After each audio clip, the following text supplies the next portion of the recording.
And so I was forced to look for other things. I went to a bookstore in Boston, and I look up at the shelf, and there's this book called You Can Heal Your Life by Louise Hay. And, you know, there were these things called affirmations that if you did them, you're supposed to get, you can heal your life, was the whole point.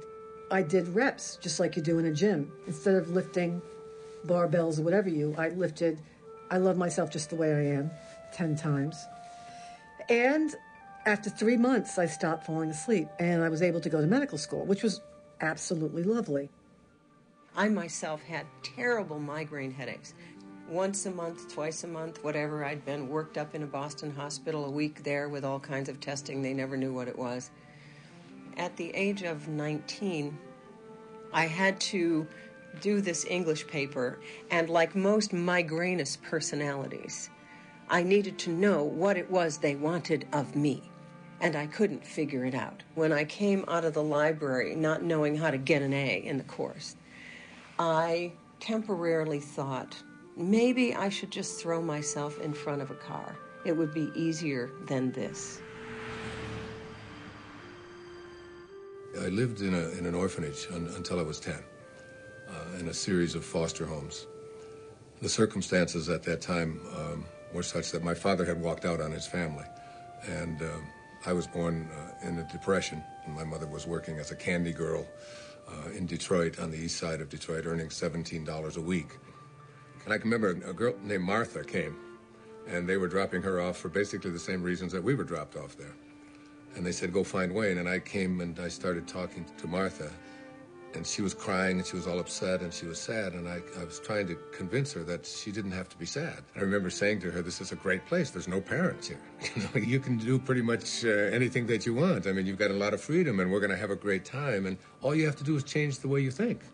And it goes from being a miserable experience or a tough experience or a hard experience to one that you can do anything that you want with. In that moment when I watched the building burn, I wasn't thinking about, all of the work that was piled up on my desk. I was thinking about my father standing next to me. I was thinking, thank you, God, that there was no one in the building. And I was also a little too upset about some of the physical items that I was losing in my office. I had more of a relationship with my adding machine than some of the people in my life because of how busy I was. The interesting thing was, this is where the soul is so wonderfully wise and resilient. I remember watching this fire and just being devastated by it on one hand, but there was this little voice that said, this is happening for a reason. You don't know why right now, and it looks horrible, but there's actually something wonderful that's going to come from this. Stay awake. So I was going to throw away this intuition, throw away this affirmation stuff, because it was something that I needed to get to be kind of normal. I got to my sophomore year, and I started really hitting the wall. I was doing an MD and a PhD. So I started blowing discs and stuff, and I couldn't end up going in the intellectual career that I wanted to, being a neurosurgeon, because you can't stand up. So I chose psychiatry because I could sit down, and I hated it. It was boring. But I learned, it's very interesting. All roads lead back to spirituality and intuition. I go back to my dorm, I call my parents, and I say, I hate it here. This isn't working for me. And my father says, quit. So quit. You can come home. And I changed my mind. And in that moment, I changed the migraine headaches. I maybe had 3 or 4 the rest of my whole life because I changed this pattern, and my perception was, you must do this, and I've really been driven my whole life to get it right. And get it right, though, in the way that the culture, and in my case, the practice of medicine says is right. But here's the problem. Most of what I was taught in medicine about what causes disease is not the truth. I cured my migraine headaches, not with Imitrex, not with Advil. I cured them with a change of perception.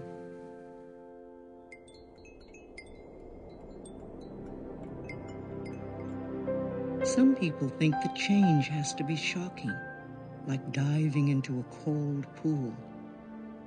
But it can be as simple and easy as letting go of the limiting beliefs you're holding on to. I can't change. I'm never going to feel healthy. I'm never going to have the life I want. I can't stop feeling tired. I can't be happy. Wanting things that I don't change. I can't. You can begin your journey wherever you are whenever you want. You may be starting your journey from a mansion or a homeless shelter. Wherever you begin, the gateways to wisdom and knowledge are always open. And the first step can be as simple as changing a thought from I can't to I can. I can do it.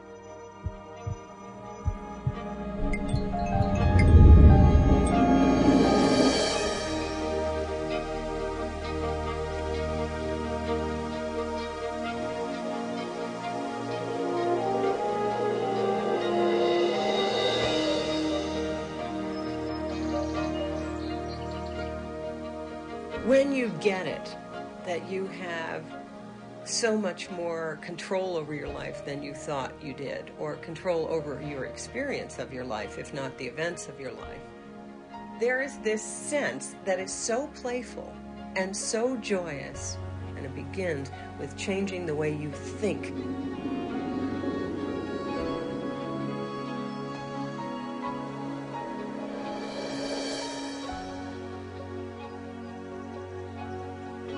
Life as you know it can change in an instant.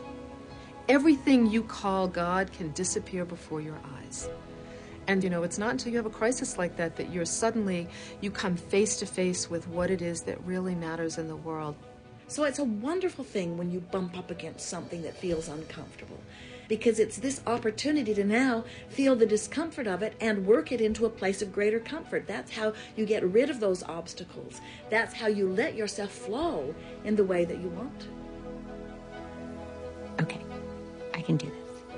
I can do it. I can change. I can make my life better. I'm scared, but I want to change. I do. I'm going to stick with this, and I'm going to try.